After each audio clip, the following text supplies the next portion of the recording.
The most prominent theory of rational human conduct was developed by John Nash, who later suffered from schizophrenia and descended into irrationality, but in some way he got better and took home the Nobel Prize. It tells the tale of the gifted mathematician who plunged into insanity and recovered. John Nash saw existence as a sequence of emotionless, logical decisions, who to marry and what to consume. But anarchy lurked behind the surface of his organized thinking. He thought he had been enlisted by aliens to save the Earth while he was ill. He believed that he was receiving encrypted signals from aliens in the New York Times. Because he thought they were giving him secret messages, he developed an obsession with males wearing red ties. Even the passing dogs appeared to be spying on him. His background included no indications of the mental disorder that would eventually destroy him. His upbringing: talented yet socially insecure. Nash was born on June 13, 1928, and was raised in a secure, loving household in Bluefield, West Virginia. His mother, Virginia, was a teacher, and his father, John Sr., was an electrical engineer. They fostered his education. Books, notably the encyclopedia his parents gave him, were his closest companions. Finding his true passion, mathematics, Martha, his younger sister, urged him to participate in her activities because his parents were worried about his social awkwardness. Despite their education, neither of his parents had any mathematical training. His discovery of Men of Mathematics, a renowned book that motivated him to take on challenging math problems, in high school was a turning point in his life.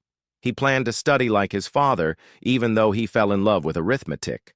Chemical engineering at what is now Carnegie Mellon, formerly the Carnegie Institute of Technology. However, Nash detested engineering, particularly mechanical drawing, and quickly moved to chemistry, which he also detested. Remembering: the ability to use a pipette and carry out a titration in the lab was more important than the ability to think, comprehend, or learn facts. Nash was pushed to change his major to mathematics by John Singh, the chairman of Carnegie's math department, who saw his promise. Despite his doubts, Nash was convinced by his lecturers that he could pursue it as a career. Despite his brilliance, Nash felt that his chances of winning the coveted Putnam math competition for undergraduates were harmed because he did not place in the top 5. Harvard made a better graduate school offer, Princeton Life, but the eccentric genius Princeton was keen to have him, providing a complete scholarship that covers living expenses, meals, and tuition. His teachers maintained that Princeton was the best university for a career in abstract mathematics, even though he yearned for Harvard's prominence. In a strong recommendation letter to the chair of Princeton's math department, his thesis advisor, Professor Richard Duffin, stated, "Mr. Nash, who is 19 years old, will graduate from Carnegie Tech in June. He is a master of mathematics. He was at the epicenter of the mathematical world when he got at Princeton in 1948. The Institute for Advanced Study, which housed Robert Oppenheimer, John von Neumann, Kurt Gödel, and Einstein, was located just next door." Princeton's entire "the unorthodox Nash" flourished because of academic independence, which included no course prerequisites or bureaucratic red tape. Nash's peculiar demeanor, not his 6'1" stature, was what set him apart. He was renowned for traversing the campus while pondering while whistling Bach's Little Fugue, or for sleeping on library tables. He chose to study by asking his teachers and fellow students questions at afternoon tea in Fine Hall, the math department building, rather than attending courses. Even though his peers didn't get along with him, they respected his intelligence and liked the game he brought to college, hex. The Danish mathematician Piet Hein had created hex a few years prior, but Nash popularized it in Princeton, where it was referred to as Nash. The match was straightforward. The winner is the first player to join the board's 2 opposing sides. Nash demonstrated that if the first player makes the best moves, they can always win. The size and configuration of the board determined the precise approach. Among the most significant mathematicians of the 20th century was John von Neumann. Difficult. On his way to his lectures, John von Neumann noticed Princeton students playing hex. Von Neumann, who is regarded as the father of game theory, co-wrote a seminal work on zero-sum games, in which the winning strategy of one player is precisely the losing strategy of another. One well-known example of a zero-sum game is tennis. 30-15. However, Nash investigated games with numerous participants and possibilities because he thought zero-sum games were much too simple. Collaboration. Nash maintained that even opponents had a shared interest in preventing mutual destruction while serving as a summer consultant at Rand Corporation, a think group that specializes in nuclear policy. As a graduate student, he dared to ask von Neumann to meet with him so he could show him his evidence of equilibrium in games. Von Neumann, however, brushed it off right away. According to Sylvia Nassar, author of Nash's biography A Beautiful Mind, von Neumann cut him off suddenly, adding, "That's trivial, you know. That theorem is merely a fixed point 1. Nash's work was rejected by him as being unoriginal." Von Neumann's rejection of Nash's bid for attention and approval must have hurt, Nassar said. He didn't come near von Neumann ever again. In spite of the denial, Nash was adamant about the importance of his creations, the Nash equilibrium. He presented the Nash equilibrium, a groundbreaking idea in game theory. The prisoner's dilemma provides a straightforward illustration. Diego and Leandro are both taken into custody for a crime. Both face 2 years in prison if they deny any involvement. Diego receives 1 year and Leandro receives 10 if he confesses and Leandro denies. If Leandro confesses and Diego refuses, Leandro serves 1 year and Diego receives 10. Both receive 4 years if they confess. John Nash asserts that since confessing is the tactic that reduces their danger, it is the most logical choice, or Nash equilibrium, in order to prevent the possibility of their companion betraying them, which would carry the most severe punishment of 10 years, despite the fact that both of them would benefit from shorter jail time. In 1950, Nash presented his equilibrium theory. It was not regarded as extremely revolutionary by his colleagues. According to his mentor, Albert Tucker, Nash's true strength was not pure mathematics, manifolds. This idea probably had an impact on Nash's choice to concentrate on more abstract mathematical issues, which resulted in his seminal research on manifolds. A manifold is a shape, such as the surface of the Earth, that seems flat up close but exhibits curvature at a distance. Nash questioned whether mathematical equations could adequately describe manifolds. He demonstrated that polynomial equations could accurately represent any smooth manifold, regardless of how complicated it was. However, this manifold's breakthrough did not land him a position at Princeton because he was disliked by other teachers. Because he believed Nash was academically superior to everyone else, Professor Émile Artin was unable to see past his haughty demeanor. Furthermore, Nash preferred to focus on his research rather than teaching. But he was wanted at MIT. Nash was younger than many graduate students, having joined MIT as a teacher at the age of 23. Theorems embedded.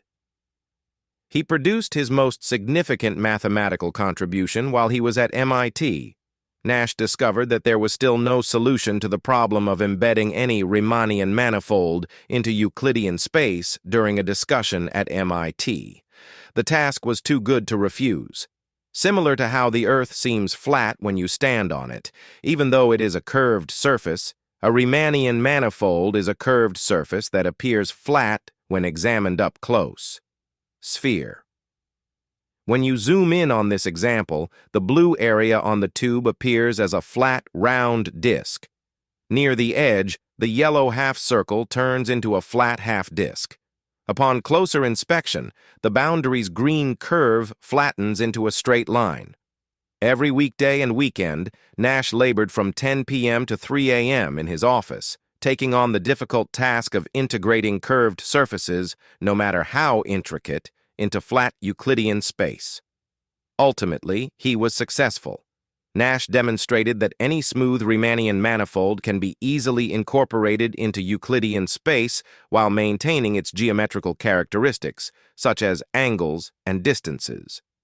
Nash's embedding theorem was dubbed one of the main achievements of mathematics of the 20th century by the Russian-American mathematician Mikhail Gromov.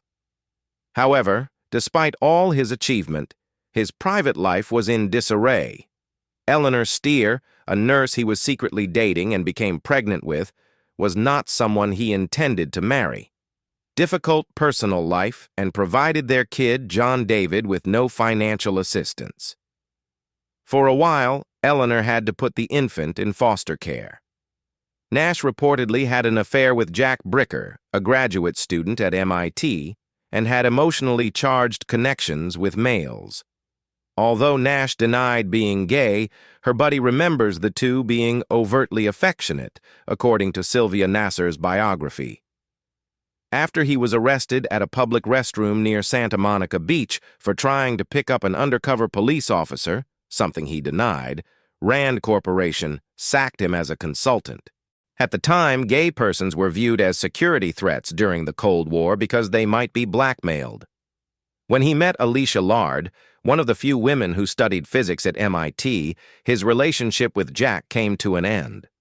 Alicia was from a well-known El Salvadorian family that immigrated to the United States. She admired Nash's lovely intelligence even more than she did his good looks.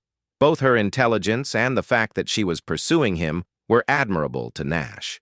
She knew he enjoyed studying at the university library, so she got a job there, Library of Music. Despite Nash's atheism, they were married in 1957 at an Episcopal chapel across from the White House.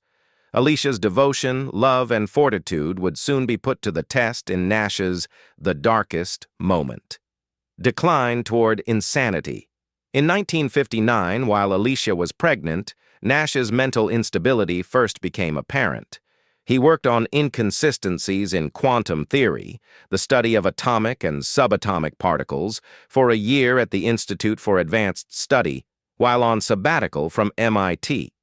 Later, Nash acknowledged that it was possibly overreaching and psychologically destabilizing to tackle such a massive issue. He started to get illusions. He thought that he was receiving encrypted signals from foreign countries or aliens in the New York Times. Persuaded that the radio stations were transmitting messages specifically for him, he would alternate between them. He believed that dogs were pursuing him and that individuals in red ties were giving him signals on the MIT campus, so he started writing odd letters to foreign governments and the UN while staying up late. The walls of his and Alicia's bedroom were decorated with black dots by him. To preserve her husband's profession, Alicia made an effort to conceal his illness from his co-workers. She stopped bringing people around for supper and would now pick him up from work. However, Nash's health deteriorated, and he started to threaten Alicia.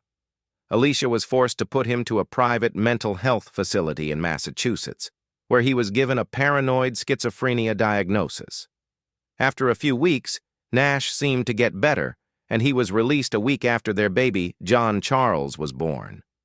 However, Nash wasn't genuinely superior.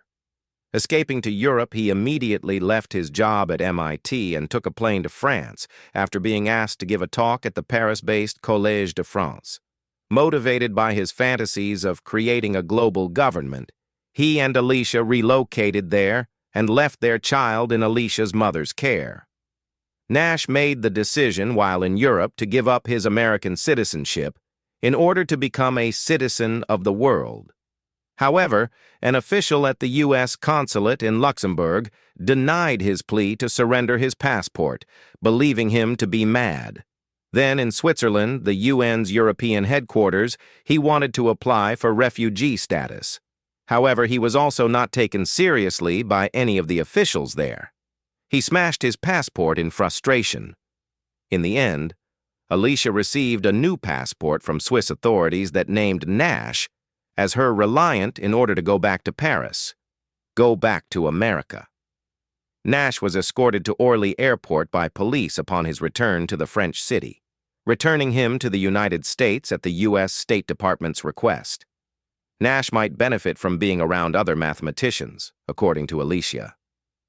In order to support them, she accepted a position in the research division of the electronics manufacturer Radio Corporation of America after they moved to Princeton.